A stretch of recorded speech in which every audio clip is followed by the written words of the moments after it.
Today's daf we're going to be learning is Bava Metzia daf pei. We're going to start from the Mishna at the top of the daf. This is the daf for Shabbat. This is going to sound somewhat familiar. You rent a cow in order to plow in the mountains, and instead you plowed in the valley.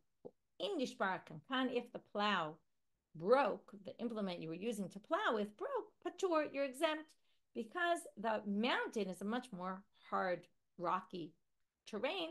Much more likely it would break there, and you actually took it to a place where it's much less likely to break. But if it was the reverse, where you rented it for the valley and then you took it to plow in the mountains, if it breaks, you're going to be responsible. You take an animal, you rent an animal in order to thresh legumes, and instead you threshed wheat. Patur, you're exempt, or grains. Ladush b'tfu'ah, you took it to thresh grains. V'dash b'kitni, you're going to be chayav if you thresh in legumes. What are we talking about, by the way? Well, we're talking about if the animal slips and broke its leg, let's say. So now we're going to learn why you chayav mipnei sha'kitni mechaleket. It's much more slippery. So therefore, again, if you weren't going to do it in something slippery and then you did, you made a change for the worse and caused the animal to slip. Then you're liable. If it was the reverse, where anyway you were going to go somewhere slippery and you took it to something less slippery, then you won't be liable. So now the Gemara asks a question about something not mentioned in the Mishnah. What if you didn't make any sort of change? Man mishalem, who's going to pay? So Amar Rav Papa, nakit pirsha mishalem. So let me just stop for a minute and explain some detail that's not really mentioned here, which is, if I don't change, then obviously I'm not liable. Well, then what are we talking about? Who's liable? Well, the assumption here is that I rent a plow. It's called plow share. Plow. I rent it. It comes with workers. The workers belong to the owner of it. And there's two different workers. We're going to learn one. And again, it's unclear exactly what the two different parts are. There's a parsha and there's a mana. Mana is the kli, the utensil itself. Seems to be the part that's in the ground. Rashi even says it, you kind of push it into the ground. And that's why if you push it too much, you might cause it to break. And that has the knives, the sharp parts that are basically going to plow the floor, the ground, the earth or soil. Then you have the leader, and he leads. Usually the plow is being pulled by oxen or something, and he's leading it. Which exact part it is, it's unclear. Perhaps it's a goat, perhaps it's something else. Anyway, he's somehow leading the animal from the front. So we're now going to say it's not my responsibility because I did exactly what I was supposed to do, but the workers that are your workers that I hired to go with the plow, they're going to be responsible. The question is which one. So it's a bit of it doesn't really tell you all these details, but that's really what they're asking. So who pays? Mama Shalem, Mama Papa, Dinaki Parsha Mishalem, the one who's who's leading the animal, pays. Rav Shisha Brid, Rav Idi Amar, Dinakit Mana Mishalem, the one who's holding the implement, the plow itself that goes into the ground. So again, it could be the one leading it because they're leading it into the wrong area. It could be the one who put it in the ground because maybe he put it too firmly in the ground. And there's different possibilities to what exactly each one did wrong, but we'll stick with that. The Hilchata Dinakit Mana Mishalem, and in fact, we say the one who was holding the plow itself, they're the ones responsible. If it's a place where it's very rocky, then they're actually both responsible because each one should have been careful and each one wasn't careful enough. So we're going to actually make each of them pay half the value of the damages. Amar Rabbi Yochanan. Now we're getting into a totally different topic. What this is doing here is a really good question. Leave it for you as a thought question. Rabbi Yochanan says, I sell you a cow and I say, you should just know before you buy it. Okay, gores people, this cow, bites people, kicks people, and sits on people. Now, why am I telling you this? First of all, it sounds a little bit like when you go under anesthesia and you have to sign, and I know I'm aware of all the dangers, and you sign away, your life. Or you read the medications and all the specifications of the medication, say these are possible side effects, these are likely side effects. It's all to protect themselves. So it's unclear when I said, right, all these crazy things about my cow. Was I saying it just so that later you can't come back to me and say, well, you didn't tell me this, I want my money back? And I say, well, what do you mean? There was full disclosure. I told you all this at the beginning. So when you hear this, do you really believe me or not? Now, let's say the Rabbi Yochanan is going to talk about a particular case. Hayaba mum echad usnafo ben amumim. There's a bunch of different interpretations of what snafo ben amumim, but let's say my cow really was a cow that gores, but all the other things I said weren't true. Now, when you go to buy that cow, you look at the cow and you say, hey, the cow looks pretty good. It's not kicking, it's not crouching, not doing any of those things that you said. So you think, oh, Michelle must have just been saying that. It's like a waiver, to just protect herself. It's not really true. And then it turns out it was really an adchanit. Now, it didn't have any of the others. So I kind of tricked you because I said all these things and you're like, that cow definitely doesn't look like that. So, you can actually claim that was a mistake. I didn't mean to buy that because I really thought you can say that Michelle was just making that up. I didn't believe her. But if I said mum ze umum achil, if I said it was an adchanit, it gores, and it's got other problems, but it didn't specify what the other issues were, and it really is an adchanit, but it doesn't have any other problems, then ein ze mekachto. You can't claim anything because I did tell you, and I only told you one thing, and that one thing was true. And here's a braita to support Rabbi Yochanan, Tanya Nami Hachi. Hamocher shivcha lechavero. If you sell a maidservant to your friend, va'amar lo shivcha zo shotahi. She's a shota. Remember, that means she's not of sound mind, or exactly how to translate is always a bit of a question. Nichpeti, perhaps this means epileptic, but imagine without medication, right? And nowadays, first of all, it's not clear if it means the same thing we use to talk about epilepsy today, or if it even really means epileptic, but she's out of control, it basically means, or mishuamemeti, which she's a lot crazy. So here's the braita to support, because it's going to say the same thing. If really only one of those was true and not all the others, so again, it's a mekach ta'ud. It's a mistake, and you can get your money back because you say, hey, look, she didn't have those things. I assume she didn't have the other thing as well. But if I said she's a shota and she's got other problems, but I didn't say what they were, that's not a mekach ta'ud. Some people say, that both with the cow and with the maidservant, there was it's such an extreme thing I'm saying. Like people just think, oh, it can't possibly be that all those things are true, and that's why they just dismissed all of it, and legitimately so. Now, Amrle Rav Acha B'Rei Rava LeRav Ashi. Hayuba Kol Mumim Alalu Ma. What if she had all those mumim? Now, what does this mean exactly? It's unclear what this question is. Rashi says, Ve'eno makpid ela al ha'echad. In other words, I really only cared about one. You said, or I said to you, this cow has everything. But I only really cared about one of them. Only one would have really bothered me. Uba v'toano kasavul hayiti shata kolel ba ma she'ein ba u'ma sheyesh ba. And then I come back to you, and you come back to me, and you say, I really only cared about her being a nadchanit, but I didn't believe you when you said she was a nadchanit because you added so many other things that I assumed you were just telling me it could have this, just like side effects. This could happen to you: nausea, vomiting, diarrhea. Like a whole long list of possible things. But I didn't really believe it. But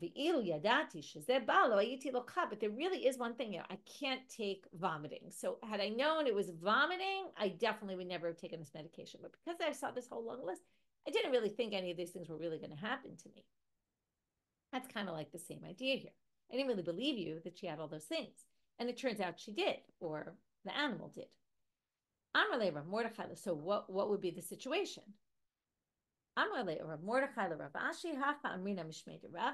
This is what they said in the name of Rava. He quotes Rava, which is interesting. It was Rav Acha, the son of Rava, who asked the question. Since you listed it, and they were all true, I guess it would mean to say, then this isn't good. Okay, this isn't a mekach ta'ud. You can't get your money back because they did specify that mum. I just want to check something.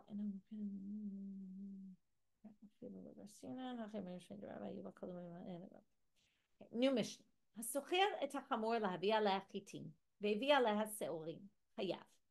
I rent this donkey in order to carry grains, wheat.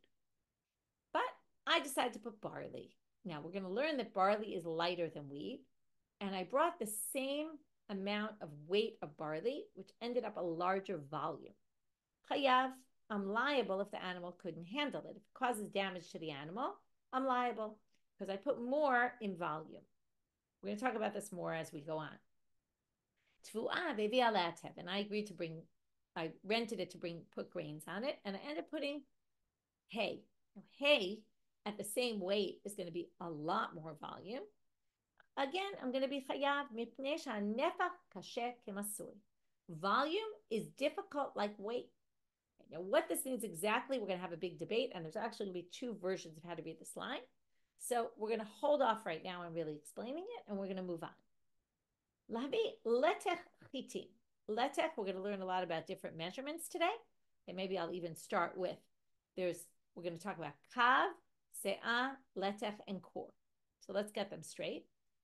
Kav is the smallest. There's 6 kav in a se'ah. There's 15 se'ah in a letech, and a letech is half a kor, so there's 30 se'ah in a kor. Okay? So let's start.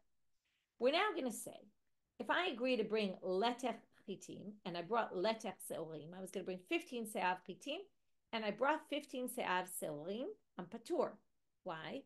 Because se'ah, these are all volume measurements. It's the same volume, and it's less weight. So that's fine, because I didn't do anything worse than, right, it's even better, it's less heavy. But if I add to my burden, I'm going to be liable. Meaning if I added more barley, I will be liable. Now the question is this a continuation of that last line or not? Let's explain it that it's not, and this is the way we're going to see later in the Gemara based on a difficulty they raise. It's one way to read it anyway. In general, and this is true in general, so whether it's the way you read the Mishna or not, but how much can you add to a masah that you will be liable? In other words, if I do, let's say a letech is the shiur of what normally goes on this animal, and I add a few drops more, I'm not going to be chayav. I have to add a certain minimum measurement more in order to be liable. What is it? If it's a camel, 1 se'ah. If it's a donkey, 3 kav. 3 kav, if you remember, I said there's 6 kav in a se'ah, so it's half a kav. Now, why is this? We're going to see later that a camel is expected to be able to hold a core, which is 30 se'ah. So we're always going to have the same ratio now. If I add 1/30th more, I'm going to be liable. So if a camel holds 30 se'ah, a core, then if I add 1 more se'ah and the animal gets hurt, it's my responsibility. And if it's a chamor, a donkey can carry only 15, a letech, half a core. So the 1/30th of that is half of a se'ah. Itmar. Abaye amar kasheh kimasuitnan, Rava amar kasheh limasuitnan, which we're going to understand in 1 minute. Abaye says, the Mishnah had said if I switch to barley and I use more, I have higher volume, which equals weight, I'm liable. Why? Because it's equal, right? Just like having too much weight is a problem, having too much volume is a problem. And they're each equal. Kimasui, it's the same. So what does that mean? And we're going to see Rava in a minute what he says, kasher limasui. We'll hold off on that. Abaye amal kasher kimasui. The Mishnah should read, it's difficult like a masui. Nafcha kitikla. Volume is just like weight, which means what? It means really that if you're allowed, we're talking about donkeys now, if you're allowed 15 se'ah on a donkey, a letech, of wheat, if we now do 15 se'ah, now remember, se'ah is volume, not weight. If you take 15 se'ah of barley, which weighs less, because it has the same amount of volume, that already makes it challenging enough for the donkey. And therefore, if it was just wheat and you were allowed 15 se'ah, you could add up to 1 before you're going to be, up to a half, 3 kav, before half a se'ah more before you're going to be chayav. Same thing with the barley. Barley, the shiur is 15, and you can add up to 3 more kav before you're going to be liable. At 3 kav, you'll be responsible. So if 15 and a half is your number, both for wheat and for barley, even though barley is lighter, because it has the same volume, the volume is the same issue as the weight. That's kasher kimasui. But Rava Amal kasher limasui. It's hard to carry. The volume is difficult. Now, it doesn't say difficult in the exact same way. To which they say, tikla ki tikla, benifcha have tosefet.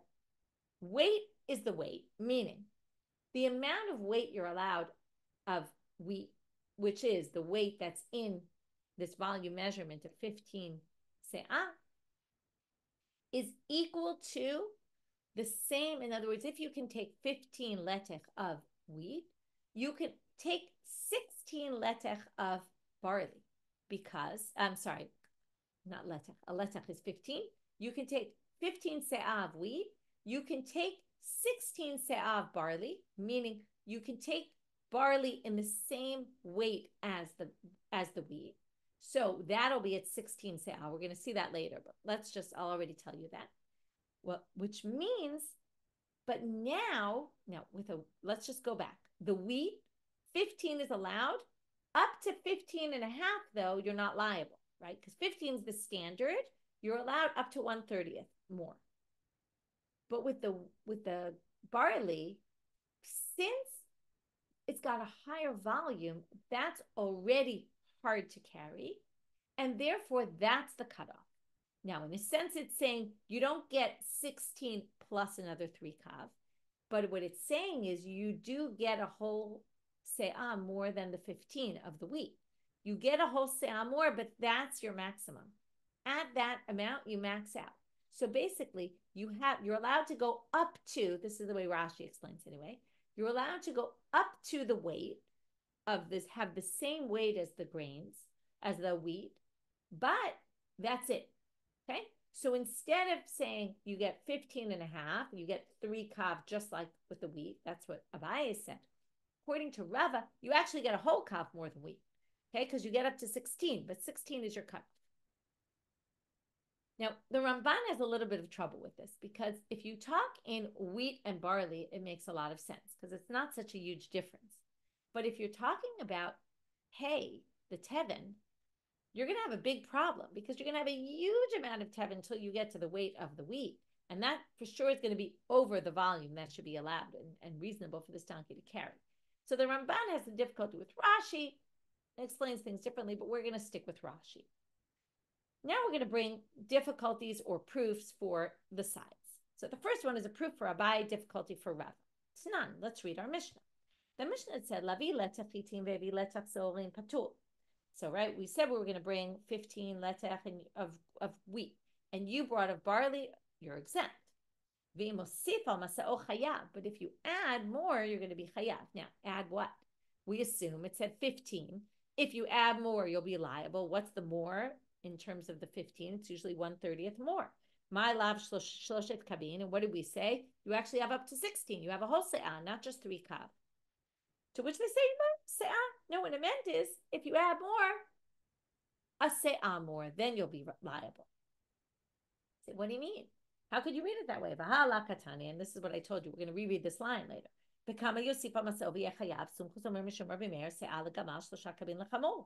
says, but how much can you add and you'll be liable if you view that as a continuum? If you switch barley for wheat, how much more are you allowed to add? And there it says 3 kav, then we're going to have a problem because according to Rava, we said you get a whole se'ah, not just 3 kav. 4, right? We're obviously talking about the donkey here because we're talking about 15. It was a letech, and that's 15 to the half a se'ah to 15 se'ah. So they say, hachi kamar. No, read it like this. And this is how I read it originally.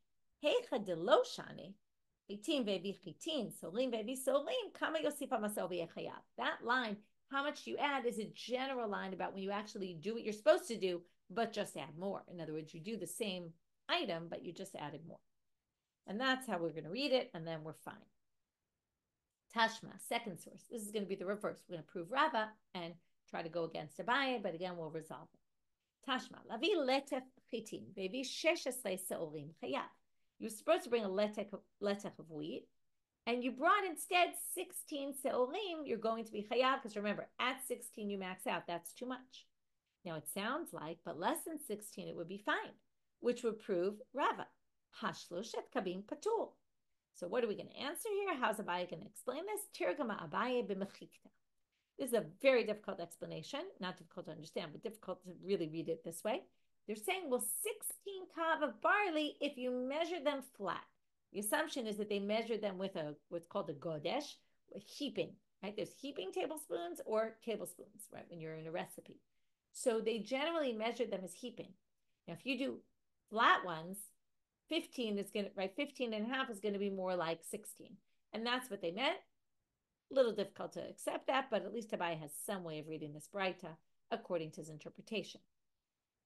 Now we're going to get into other things. We talked about a camel. We talked about a donkey. Now we're going to talk about humans. How much can you add to a human shoulder? If you're carrying a load for somebody, how much can they give you?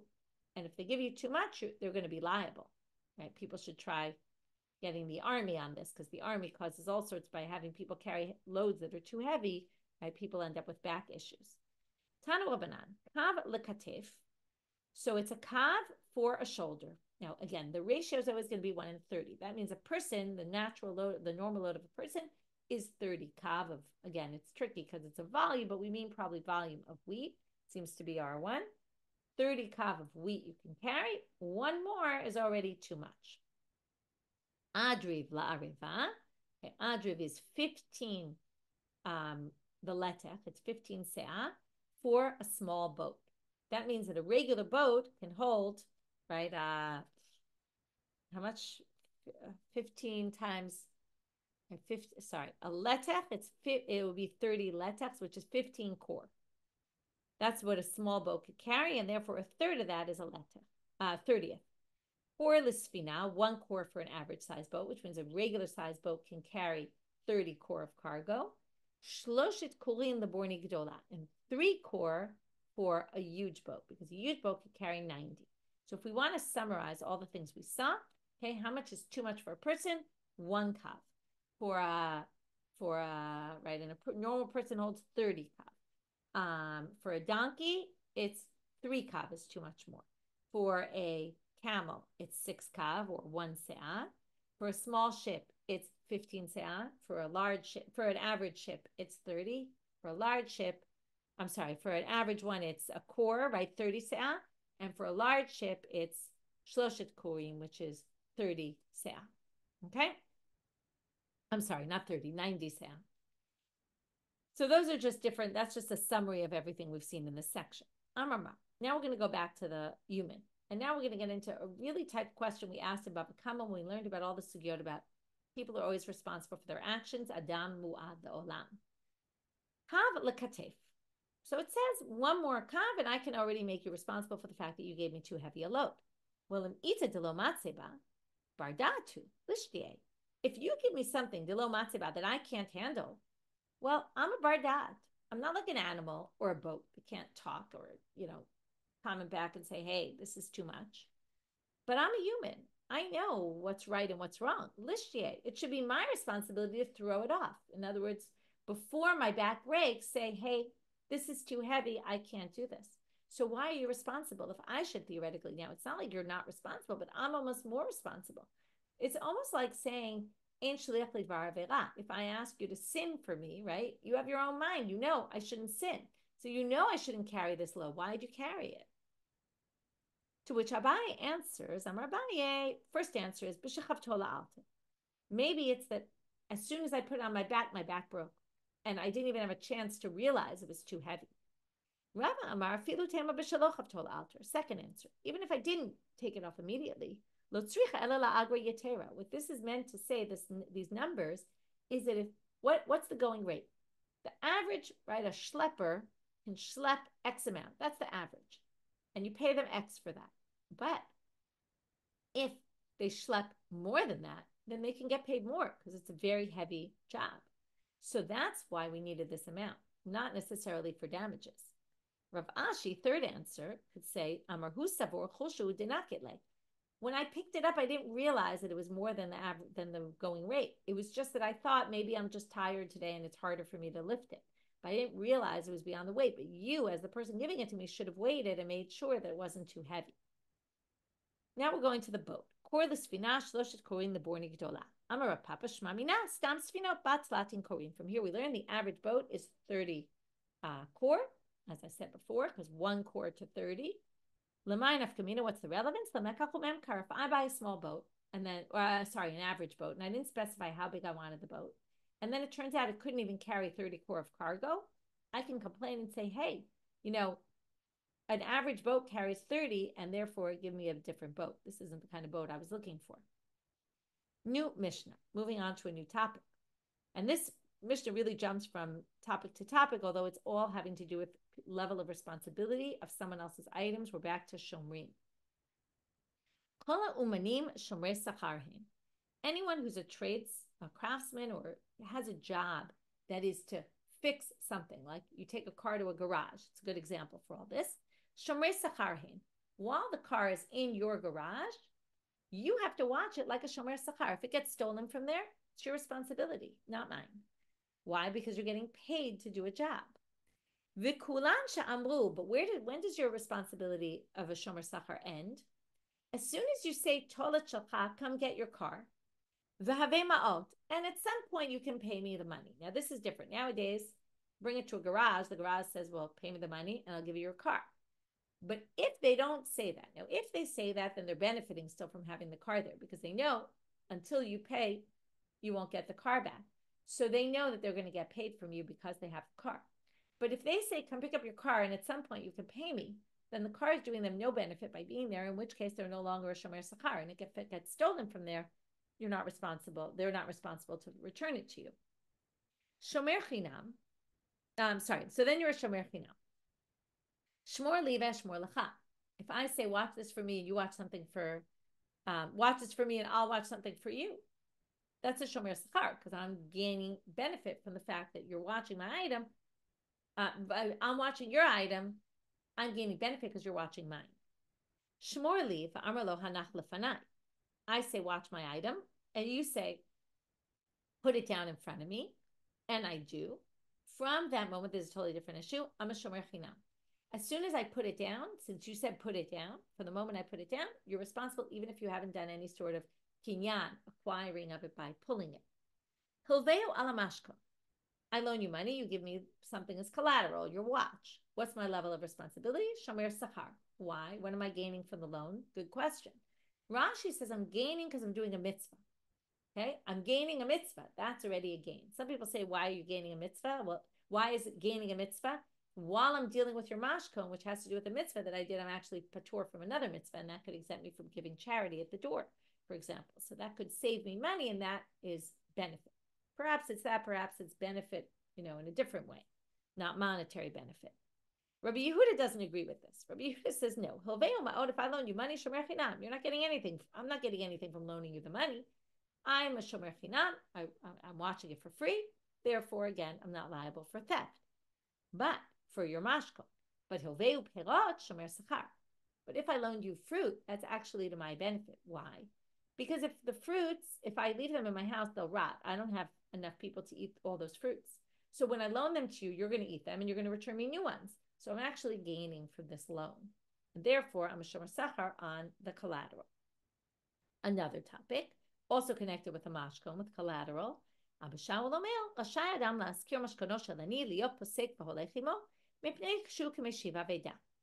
I get, let's say, a millstone from a poor person as collateral, I can rent it out for people to use and deduct that money that I make in the rental from what the poor person owes me, because even if I don't check with them that that's okay, I know it's in their best interest because they don't have the money to pay me back.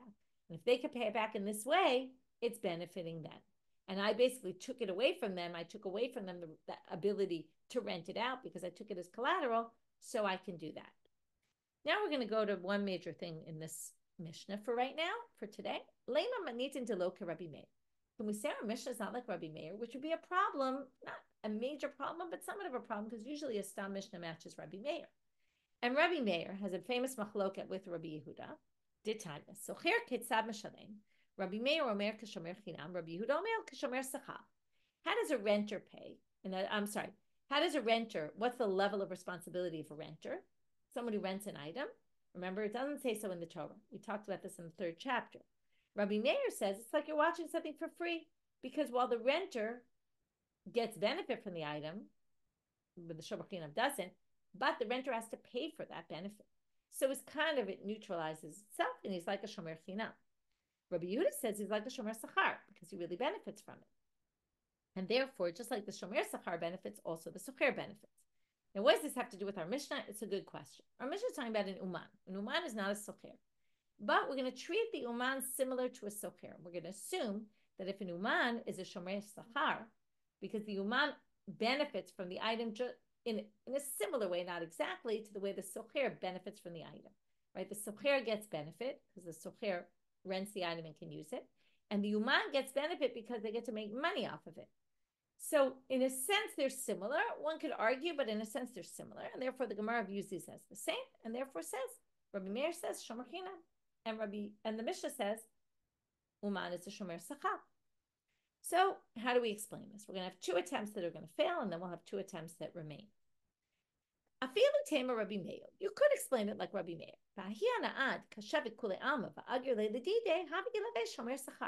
There's an added benefit when I choose your garage to fix my car. Well, that is a benefit that I chose you and I didn't choose other people. That makes you feel good. That is worth something. And that's why you become a shomer sachar. To which the Gemara says, you could say the same thing for a socher from the reverse angle.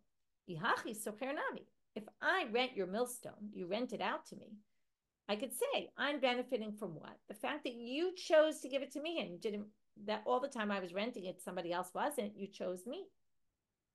By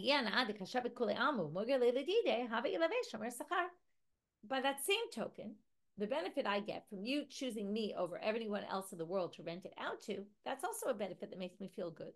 From that, you could say I could be a shomer sachar. And Rabbi Meir didn't say that, so we're stuck. So second attempt. Well,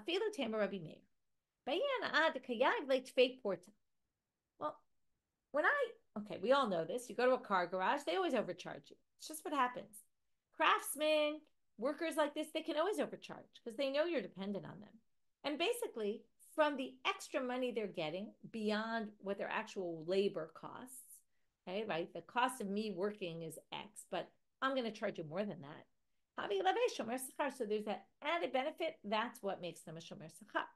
To which the Gemara says, socher nami. Also, when I rent something, what's my benefit? I'm getting the same type of benefit. Again, the other perspective. Milo askina de kamashave tvei porta. Isn't it like a case where when I rent, I negotiate a better price? So I'm getting a benefit there in the cheaper rental price. And therefore, also there's benefit, and therefore they should also be a shomer sachar. So that doesn't work. So we had two attempts that failed, and now we're going to have two other answers. Ella, that are going to be successful. Afilu tema Rabbi Meir, b'hiyana ad tafis lea agra, lo bay lemeil lemepakazuze. When you have my car, it's a huge advantage to you because you know you're going to get paid because you have my car. Now that doesn't exist with the renter. The renter isn't trying to collect money. So that's an advantage that the uman has over a socher. And then because of that, have alav shomer sachar. That's why you could have Rabbi Meir saying in this case they're going to be treated as a shomer sachar, even though an uman would not. Ibai dema, or alternatively, and you might remember this, we learned it in the third chapter. As Rabbi Baravua taught, he flipped the opinions. And then it works perfectly because then Rabbi Meir fits perfectly with our Mishnah because Rabbi Meir says what we thought Rabbi Yehuda said. Socher ketzad mishalem, Rabbi Meir omer kashomer sachar, Rabbi Yehuda omer kashomer chinam. And there you have it. Okay, flipped approaches, and that fits perfectly with the Mishnah, and that would be another way of answering the question. Okay, we'll start this section, although we won't get very far. We're now going to the next case in the Mishnah. If the car owner said, take the car, but give me money later, then you're a shomer chinam. So we're going to quote another Mishnah, and then we're going to connect it later. Amar lo. Okay, so tznan hatam. It says in the Mishnah, this is further on above Metzia. Amar lo shoel shalach.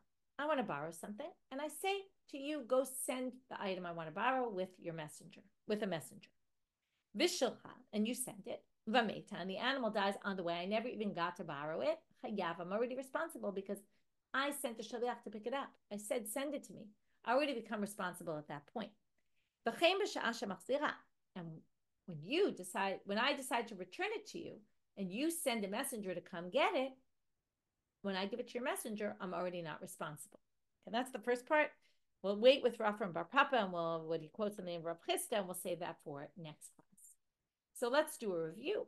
We start with Hasocher Tapara, the Chrosh Bahar, the Har and the Bik'an, the differences there, and where it's slippery and where it's rocky. And we did now it's slippery, where it's rocky, and then we got to the legumes and the grains where it's slippery. Where one was about breaking the plowshare, and the other was about the animal breaking its leg. Then we said, what if you did exactly what you were supposed to do? Who pays? Which person? Which worker? And then we got to this other case about selling a para, and you gave all this information like a waiver type of thing. At what point could the other person claim, I didn't really take you seriously, I didn't think you were telling the truth, and I want my money back? Which cases yes, which cases not? And then we got to a new Mishna about the grain, the wheat and the barley, or the wheat and the straw, and putting loads on donkeys, and how much more can you put on donkeys, on humans, on boats, and all that? What's the expectation? 1/30th more is already too much, right? What's the amount? Each thing had its own amount of what was expected. 1/30th more is okay. At 1/30th, you're done. You're already responsible. And we have discussions back and forth about those things. Then we asked, why is the person not responsible themselves for saying this is too heavy for me? So theoretically, they should have been responsible. We gave some answers for that. And then we went to this long Mishnah about a bunch of different cases about levels of responsibility of people. And for the most part in the Gemara, we dealt with the first one, which is the Uman is the Shomer Sachar. How does that work if we want to match the Mishnah to Rabbi Meir? We suggested 4 answers. The first 2 were rejected. The second 2 were accepted. With that, we finished for today. Wishing everyone a Shabbat Shalom, and we're back to Zoom on Sunday morning. And I will see you there if it works for you. If not, you'll be listening to the Shiur when it's convenient. Shabbat Shalom and Shavua Tov.